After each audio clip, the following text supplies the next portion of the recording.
Yo, this is King Tynex here. Right before I start the video, I just have to mention that I have a Discord. I can talk to you guys there on more of a one-to-one basis, and some of the what if ideas there that I've seen do interest me.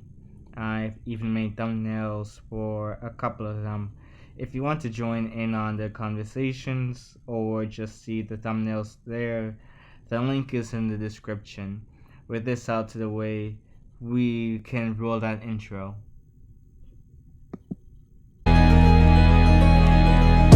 In the whipping, I'm whipping the soul out it. Chin the tone when I'm flexing like Pilates. Why you frontin', you act like you somebody. Keep a trill in the ville, how I go by it. I was stuck in the rut, I was nobody. I've been looking for something to go by it. There's an art to the hustle like yo got it. Kick out a kick back and hit like a new shotty. In the whipping, I'm whipping the soul out it. Chin the tone when I'm...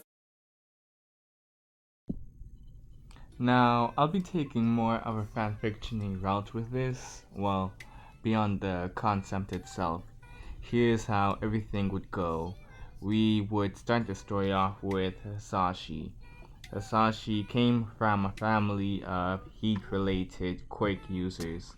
Some were strong while others not so much. Hisashi's grandfather was capable of releasing enough heat from his body to make it feel like summer in any room he was in, and even melt some metal. Unfortunately, it came with the downside of him suffering from heat strokes if he were to let it last longer than a couple minutes. Hisashi's mother was capable of using pre-existing fire in order to fight. The issue with her was that she wasn't necessarily immune to fire, only resistant. The Hero Public Safety Commission did not allow her to carry anything larger than a couple matches, which kept her within the mid-tiers of heroines. When Hisashi came into the picture, she ended up retiring from being a hero and became a businesswoman instead. Hisashi was one of the stronger people within his family. His quirk started off as seemingly just fire breath, but as time went on, Hisashi and his family ended up realizing he was capable of absorbing sunlight and releasing it in the form of fire. He could release it from his hands, mouth, and feet, but those were the only places. He couldn't release the fire from anywhere else. His arms were the easiest to maneuver the fire through. Fire breath, he couldn't control the output of as much. He'd always get tuckered out using it for an extended amount of time. It was great for finishing attacks though. He ended up becoming rivals of the sort with another fire quirk user during this time as a pro hero.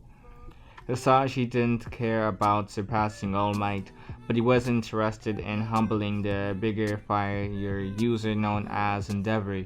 He found that the man had more of a toxic personality. He wasn't that much of a team player. He was only interested in one thing, and that was to surpass All Might.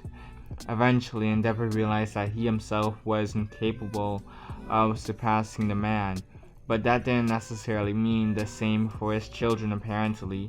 Rumors started to spread about how Endeavor was basically turning his children into machines that would accomplish his lifetime goal. The goal that he wasn't able to accomplish even in his prime. Hisashi was younger than Endeavor, so he was not all that interested in having kids yet. While Endeavor was able to reach second place in the hero rankings, Hisashi found that his drive to be the very best wasn't as high. He was only interested in surpassing Endeavor, which happened sometimes. He found himself swapping hero rankings with Endeavor for a good couple of years. When Izuku came into the picture though, Hisashi began to slow down. Quite a bit actually. Although Endeavor didn't necessarily like the younger hero, that didn't necessarily mean he didn't respect his work ethic. Seeing Asashi slow down made him become curious as to why that was the case. When he found out that Asashi had a kid, Endeavor began to have an idea of sorts. He approached Asashi one day and began to have a bit of a talk with them. The two of them had something in common. Endeavor's youngest kid and Asashi's own seemed to be of similar ages, and figured it would be a good idea to set up a playdate. In Endeavor's mind, though, it was meant to develop a rivalry between the boys. He was hoping that the Midoriya brat would be someone capable of awakening a strong Quirk, considering who his father was. With that in mind, it would further Shoto's development. He would have someone to push him to become stronger. Although the fathers didn't necessarily like each other or see eye to eye, it wasn't the case for the rest of the families. Inko was like a second mother for Natsuo and for Yumi. Shoto ended up bonding quite a bit with Izuku. Izuku was older than Shoto by a couple of months. Well, more like quite a few months, 6 months to be exact.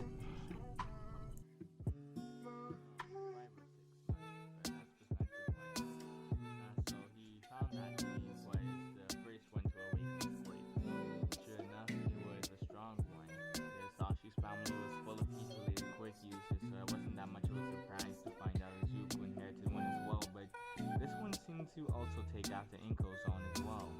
It took properties of Asashi and Inko while also developing its own unique properties as well. Over the years, Izuku found that he was basically a walking star. It was like he could develop his own magnetic field, although the strength and range wasn't necessarily the greatest. It wasn't like he could drag fully grown men towards him, but he was capable of having small objects be drawn towards him. He found out about this ability when he was trying to grab his All Might action figure off the bookshelf, but he wasn't tall enough to reach it. He tried using a stool, but even then it was no good. Suddenly, the toy just flew towards him and just started moving around him in circles. Izuku also found that he was always relatively warm. He generates more heat than most children his age, and when he awakened his quirk, that heat was released in the form of a small explosion of fire emitting from his body. Asashi was able to prevent the fire from getting any worse, while Inko called the firefighters to extinguish the fire. After a checkup with the doctor, they found that Izuku was constantly building up heat and he needed to release it in one way or another if they ever wanted to prevent having an explosion happen in their neighborhood again. Izuku's parents could accept this and they began having Izuku practice to harness his abilities more. It helped when Shoto was around once he also awakened his quirk. While Izuku was a walking furnace 24/7, Shoto had the best of both worlds, a fire and ice side, meaning that he couldn't put out Izuku's fires if things ever got too bad. Over the years, Izuku also found that he could turn parts of his body into plasma. Sure, it burned his clothes and he wasn't able to hold it for long due to the immense strain it held on his body, but the power that came with it was more than enough to compensate for it. He discovered this ability around the age of 12 while sparring with Shoto. Ever since he discovered that ability, he wanted to see how far he could develop it. He was curious if he could turn his whole body into plasma one day. As a matter of fact, that was Izuku's newest goal in life. In regards to Shoto, although he became more hesitant of using his left side, Izuku was able to coax him into still using it whenever necessary. After all, it was his quirk and no one else's. He couldn't let his grudges against his father cause him to develop a hatred towards part of his own being. Izuku and Shoto ended up becoming the best of friends over the years, with them even going to the same schools as well. Izuku was around 5'6", while Shoto was 5'9". Asashi was only like 5'10", while Endeavor was 6'4", so the height difference made sense for the two boys. Izuku made up for his shorter stature in the form of battle prowess. The control he had in regards to his quirk was also quite amazing. He was a shoo-in for UA. He and Shoto were planning on going to that school in order to become heroes, since that was the best one in all of Japan, although Shiketsu High was a close second. While walking home from school one day, Izuku ended up encountering a sludge villain who tried taking over his body, but Izuku began to emit a wave of heat.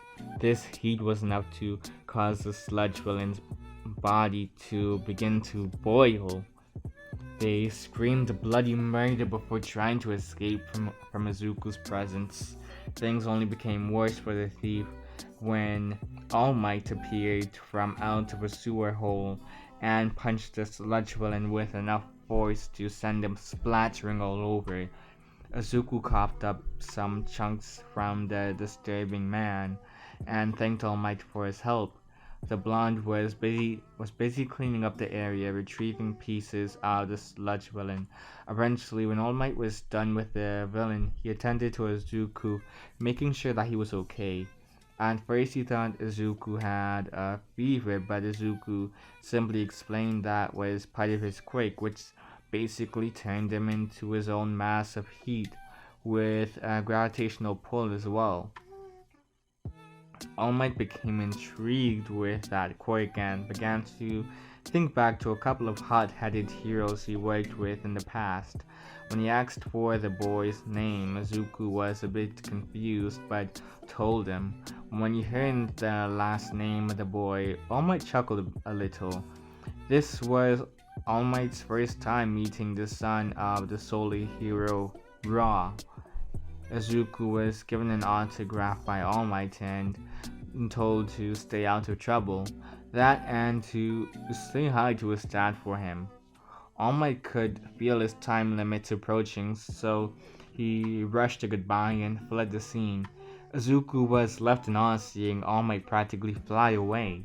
Sure, he saw his dad basically fly before using propulsions from his hands and feet, but it wasn't the same as seeing someone with enough leg strength to soar into the sky. He couldn't wait to show Shoto his autograph. Since they were also going to be getting ready to enter UA, Izuku wanted to up the intensity of their training as well, build up their physical strength and endurance. For the next 10 months, they hit the gym and wore weighted vests while doing cardio. They would even spar until one of them collapsed. It was a bit of a crazy routine to do, but it was effective in the long run. That was until they found out they got recommended into UA. It was pretty much just a race they had to do in order to see everyone's abilities. Izuku didn't necessarily practice much when it came to using his quirk to boost his speed, since he never really had much of a reason to do so until today. He modeled himself after his father here by creating fire from his arms and legs to use as propulsors. It was a weird experience, and although he had to work on his balance in the future, he was still able to make his way into third place. It wasn't too bad for his first time, even if he almost crashed into the pavement a couple of times. Yeah, not the prettiest. He received a letter from UA a week later informing him of his acceptance into the school, and he immediately texted Shoto 1 minute later, and Shoto replied with the same energy Izuku was giving here. The both of them got into UA. They celebrated by going to the arcade and they tried beating each other's scores and everything while the families just sweat dropped at their behavior. For Endeavor, all he was seeing was this. If this was what Shoto needed in order to become strong enough to surpass All Might, then, well, so be it. After all, Izuku was the main reason for why Shoto wasn't so stubborn about using his flames anymore. He was making quite a bit of progress in his training as well, at least whenever he was sparring with Endeavor that was. Once Izuku and Shoto were all tuckered out though, all they could think about was how fun UA was going to be for them. And that's basically like part 1 for this series, people. And yeah, that's pretty much all I gotta say. It is your boy King Time Next signing out. You guys already know the deal. Remember to like, share, comment, and subscribe. King Time Next signing out.